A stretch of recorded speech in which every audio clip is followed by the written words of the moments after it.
مقصد نہیں لیا ہے. اشارہ اس کی طرف تھا کہ تاج الشریعہ بدلنے کے لیے نہیں گئے تھے, جو بدلے ہوئے ہیں انہیں سدھارنے کے لیے گئے ہوئے. سبحان اللہ سبحان اللہ. حضور تاج الشریعہ 1966 میں آنے کے بعد حضور مفتی اعظم ہند کی بارگاہ میں رہنے لگے, اور جو بھی سوالات آتے سب سے پہلا سوال مدینہ منورہ سے آیا ہوا تھا.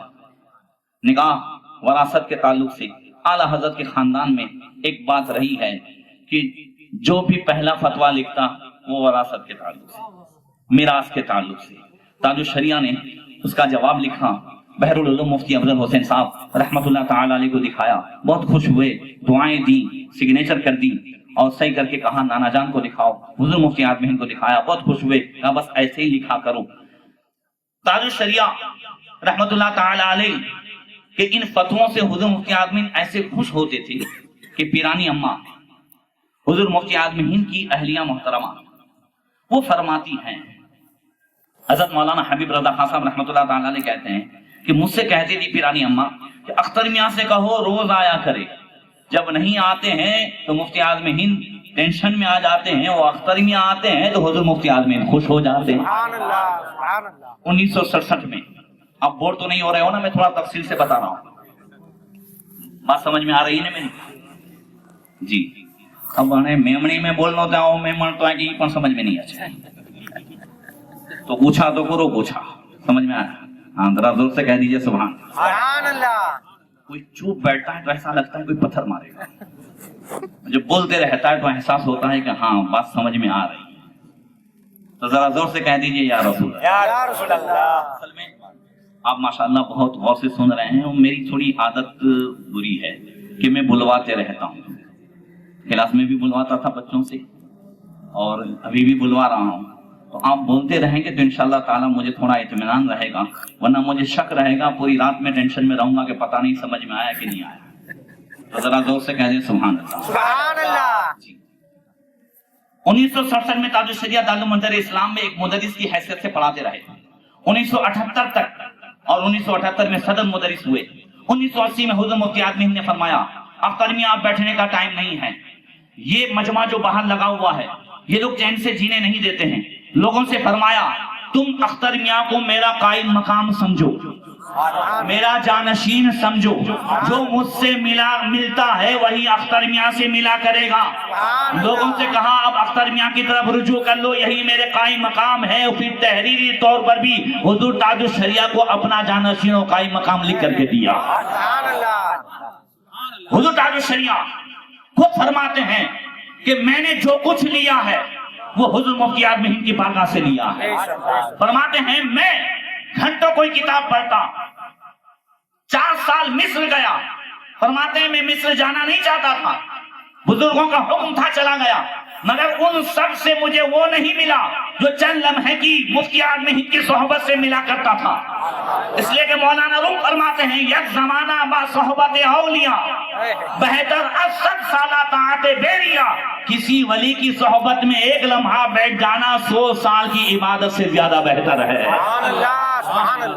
تاج الشریعہ فرماتے ہیں مجھے جو کچھ بھی ملا ہے وہ مفتی اعظم ہند کی جو ہے بارگاہ سے ملا ہے, انہی کی ذات سے ملا ہے. فرماتے ہیں میں برسوں پڑھتا تھا وہ نہیں ملتا تھا جو مفتی اعظم ہند کی بارگاہ سے ملا کرتا تھا. خود ایک جگہ فرماتے ہیں نگاہ مفتی اعظم کی ہے یہ جلوہ گری, یہ چمک رہا ہے اختر ہزار آنکھوں میں. مفتی اعظم کا ذرہ کیا بنا اختر رضا, مفتی اعظم کا ذرہ کیا بنا اختر رضا. محفل انجم میں دوسرا اختر ملتا نہیں. فرماتے ہیں جناب مفتی اعظم کے فیضان تجلی سے شبستان رضا میں خیر سے اختر رضا تم ہو. سبحان اللہ سبحان اللہ سبحان اللہ. اب کیسے جانشین تھے حضور مفتی اعظم ہند کا وصال 1981 میں ہوا. حضور مفتی اعظم ہند رحمۃ اللہ تعالی علیہ کے وصال کے بعد سرکار حضور مفتی اعظم ہند کے ایک بہت بڑے عاشق اور شیدا مرید تھے, مرید بھی تھے اور بہت صحیح تھے, ملا لیاقت برہم, بڑے لمبے چوڑے تھے. میں پہلی مرتبہ جب خامسہ پڑھتا تھا تب کی بات ہے, تو ان کی پہلی مرتبہ بلی شریف حاضری ہوئی, انہیں کے گھر ہمارا ٹھہرنا ہوا تھا. حضور مفتی اعظم رحمۃ اللہ تعالی علیہ کے وصال کے بعد ملا لیاقت مرحوم بہت روتے تھے, بہت روتے تھے. یہاں تک کہ چونکہ ان کی زندگی میں بدلاؤ بھی حضور مفتی اعظم ہند کی نظر سے آیا تھا. ایک دن رات میں وہ حضور مفتی اعظم کو خواب میں دیکھتے ہیں تو خواب میں بھی رونے لگتے ہیں. حضور مفتی اعظم نے پوچھا کہ اتنا کیوں روتے ہو؟ کہنے لگے حضور آپ میرے دنیا اور دین کی حاجت روا تھے. میں دنیا کی کوئی ضرورت ہوتی تو آپ کے پاس آتا تو ضرورت سے سوا پاتا تھا. دین کا کوئی مسئلہ ہوتا آپ کے پاس آ جاتا فوراً اس کا حل پاتا تھا. ہر ضرورت میں آپ میرے مددگار تھے. اب میں اپنی ضرورتوں کو لے کر کے کہاں جاؤں؟ اب کدھر جاؤں؟ کس کے پاس جاؤں؟ آپ تو دنیا سے چلے گئے. تو حضور مفتی اعظم خواب میں ملا لیاقت مرحوم سے کہتے ہیں گھبراتے کیوں ہو، مایوس کیوں ہوتے ہو؟ اختر میاں تو ہیں، اختر میاں تو ہیں، ان کے پاس چلے جانا. جو مجھ سے ملا کرتا تھا وہی اختر میاں سے ملا کرے گا. اب کیسے جانشین اور قائم مقام تھے. حضور مفتی اعظم ہند رحمت اللہ تعالی علیہ کے وصال سے 4-5 دن پہلے بہار کے ضلع کٹیہار کے رحمان پور کے چند لوگ اجمیر شریف ہوتے ہوئے بریلی شریف آئے. حضور مفتی اعظم ہند بہت بیمار تھے اور شام کو کھاٹ ہی پر آپ کو سلا کر کے باہر لے آتے.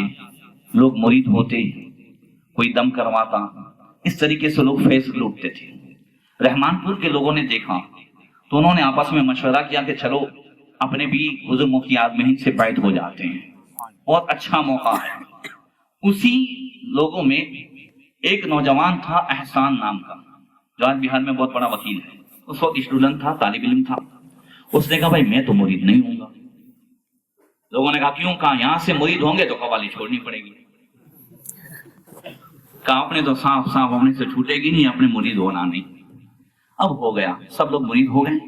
حضور تاج الشریعہ رحمۃ اللہ تعالی علیہ اس وقت اس مجلس میں تھے نہیں. حضور مفتی اعظم ہند رحمۃ اللہ تعالی علیہ سے مرید ہونے کے بعد یہ لوگ جانے لگے تو سب نے حضور مفتی اعظم ہند کو کچھ نہ کچھ نذرانہ دیا. حضور مفتی اعظم ہند سب کا نذرانہ قبول کر رہے تھے. لائن میں احسان صاحب بھی تھے. انہوں نے جب حضور مفتی اعظم ہند کو دینا چاہا فرمایا آپ کا نہیں چاہیے. زور سے کہوں آپ کا نہیں چاہیے. بالکل 92 سال کی عمر ہے، حضور مفتی اعظم ہند بستر پر ہے. اب جس دن رحمان پور والے اپنے گھر پہنچے اسی دن حضور مفتی اعظم ہند کا مثال ہوا. 6-7 مہینے کے بعد مفتی مطیع الرحمان صاحب وغیرہ نے حضور مفتی اعظم ہند کو دعوت دی. سرکار حضور مفتی اعظم ہند نے حضور مفتی اعظم ہند کے وصال کے بعد حضور تاج الشریعہ کو دعوت دی. حضور تاج الشریعہ نے دعوت قبول فرمائی اور دعوت قبول فرمانے کے بعد کہا ٹھیک ہے میں آ جاؤں گا. جاتے جاتے رحمان پور مغرب کے ٹائم پہنچے. خانقاہ لطیفیہ میں نماز پڑھی. کوئی اسپیشل پروگرام نہیں تھا مگر جیسے ہی خبر ملی ہزاروں کا مجمع آ گیا. سبحان اللہ سبحان اللہ. تاج الشریعہ حضور مفتی اعظم ہند ان شخصیتوں کو اللہ تعالیٰ نے ایک انعام عطا فرمایا تھا کہ یہ جہاں تشریف لے جاتے بن بلائے ہزاروں دیوانے وہاں موجود ہو جاتے تھے. سبحان اللہ سبحان اللہ. ورنہ مجمع جمع کرنا کوئی معمولی بات نہیں ہے. بڑے بڑے نیتا بھی 200 روپیہ دے کر کے بلاتے ہیں. وہ آگے کچھ لوگ ناچتے ہیں نا تو وہ 200 روپے والے ہوتے ہیں. بات سمجھ میں آ رہی؟ مگر ان الذین آمنوا وعملوا الصالحات سیجعل لهم الرحمن ودا. بے شک جو لوگ ایمان لائے جنہوں نے نیک کام کیے رحمان ان کی محبت لوگوں کے دلوں میں ڈال دے گا. یہ ہم لوگ یہاں پر تاج الشریعہ کے ذکر کے لیے نہیں بیٹھے ہیں، اللہ نے ہمارے دلوں میں تاج الشریعہ کی محبت ڈال دی ہے. سبحان اللہ. تو حضور تاج الشریعہ تشریف لے گئے. ابھی مغرب کی نماز پڑھی، لوگ آ گئے. کوئی مرید ہو رہا ہے، کوئی مسائل پوچھ رہا ہے. ہمارے پیر کے جانشین آئے، ہمارے پیر کے جانشین آئے. اب حضور تاج الشریعہ جانے لگے. ایک لائن لگ گئی، لوگ نذرانے دینے لگے. اسی لائن میں احسان صاحب بھی کھڑے تھے. دیکھو قائم مقام. جب باری آئی مغرب کے بعد کا ٹائم تھا اور کہتے ہیں اس وقت وہاں لائٹ بھی نہیں تھی، اندھیرا تھا. اور اسی اندھیرے میں احسان صاحب آئے تو تاج الشریعہ کو وہ جیسے ہی نذرانہ دینے لگے فرمایا تمہارا نہیں چاہیے. سبحان اللہ سبحان اللہ. کہا تمہارا نہیں چاہیے. سب لوگ حیران ہوئے کہ تم سے کیوں نہیں لیا؟ تو احسان صاحب کہنے لگے ان کے نانا نے بھی نہیں لیا تھا، سبحان اللہ انہوں نے بھی نہیں لیا۔ اب سب لوگ تو چلنے لگے، مگر مفتی الرحمان صاحب سے نہیں رہا گیا۔ انہوں نے سائڈ میں لے کر کے حضور تاج الشریعہ سے پوچھا احسان صاحب کو پہچانتے؟ کہا نہیں۔ کہا بریلی شریف میں جو واقعہ ہوا تھا آپ تھے؟ کہا نہیں۔ کہا پھر آپ نے یہ نذرانہ کیوں نہیں قبول کیا؟ تو تاج الشریعہ ایک جملہ بول کر کے خاموش ہو گئے۔ یہ سب کچھ حضور مفتی اعظم ہند کی کرامت تھی۔ سبحان اللہ سبحان اللہ اب آپ سوچیے کہ کیسے قائم مقام ہے، ذرا بلند آواز سے، سبحان اللہ کیسے جانشین ہے، سبحان اللہ اور یہ سارا مقام ملتا ہے استقامت سے۔ استقامت کسے کہتے ہیں؟ استقامت کی بالکل سادی تعریف کر دوں کہ کتنا ہی نقصان ہو جائے، کتنا بھی نقصان ہو جائے، مگر شریعت سے ایک بال کے برابر نہ ہٹا جائے، اسی کا نام استقامت ہے۔ سبحان اللہ سبحان اللہ چاہے کوئی کتنا ناراض ہو جائے، چاہے دنیاوی تکلیف اٹھانی پڑے، چاہے کوئی نقصان ہو جائے، مگر شریعت سے ہٹا نہ جائے، اسی کا نام ہے استقامت۔ حضور اسی کا نام کیا ہے؟ اب 1986 میں حضور تاج الشریعہ نے 6 حج کیے ہیں اور عمرے تو بے شمار کیے ہیں۔ جب جب چاہا حضور نے بلا لیا۔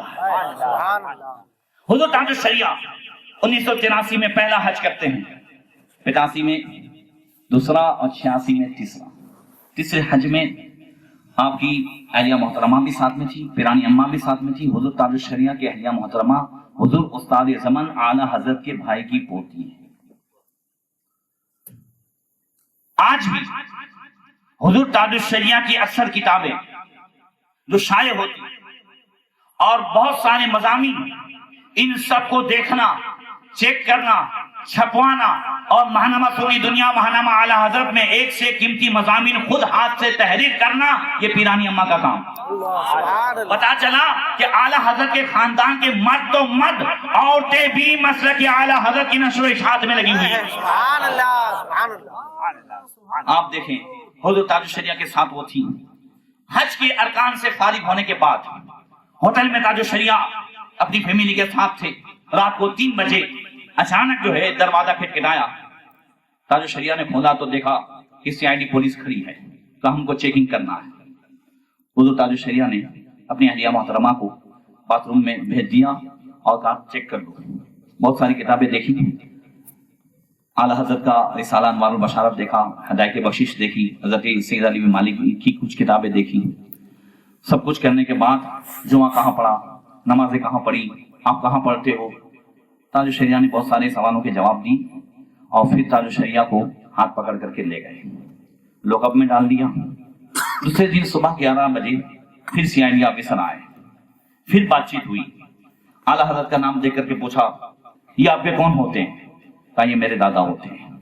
اور تاج الشریعہ فرماتے ہیں تم کو جو کہا گیا ہے کہ ہم لوگ قادیانی ہیں، حقیقت میں میرے دادا مولانا احمد رضا خان نے قادیانی کے خلاف 4 کتابیں لکھی ہیں۔ سبحان اللہ تم سے جو کہا گیا ہے کہ ہم کسی نئے مسلک کے ماننے والے ہیں، بریلوی کوئی نیا مسلک ہے نہیں، قرآن و حدیث سے واضح کیا کہ بریلوی ہی سچے اہل سنت والجماعت ہیں۔ سبحان اللہ تم ہمارے پیچھے نماز کیوں نہیں پڑھتے؟